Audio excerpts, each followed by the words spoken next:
Fisalema ya 30. Ndzi ta ku twarisa we hosi, hikuva u ndzi tsavurile exidziveni. A wu pfumelanga leswaku valala va mina va tsaka loko ndzi ri ekhombyeni. We hosi Xikwembu-Xanga, ndzi huwelerile eka wena, kutani u ndzi horisile emavabyini. We hosi, u ndzi humesile exivandleni xa vafi. A ndzi ri karhi ndzi rhelela ndzi ya esirheni, kambe wena u ndzi hanyisile.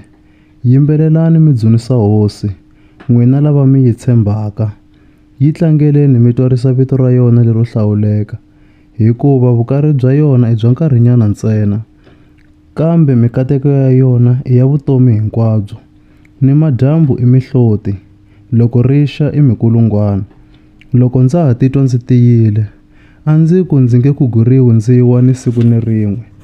We hosi, a wu ndzi katekisile ndzi tiya ku kota ntshava, kambe siku u nga ndzi fularhela, ndzi khomiwe hi ku chava lokukulu.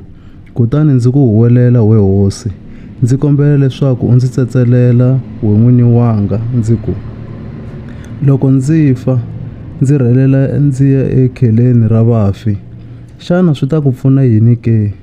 Xana loyi a feke a tlhelela entshurini a nga ha ku dzunisa a twarisa ku tshembeka ka wena xana? We hosi, ndzi yingise u ndzi tsetselela, tana u ta ndzi pfuna we hosi. Ku rila ka mina a ku hundzuke ku tsaka. U ndzi hluvurile swiambalo leswo khwaxa swa nkosi, u ndzi ambexa swiambalo swa nkhuvo. Hikokwalaho ndzi ta ku dzunisa hi mbilu ya mina hinkwayo, ndzi nga ka ndzi nga miyeli. We hosi Xikwembu-Xanga, ndzi ta ku tlangela hi laha ku nga heriki.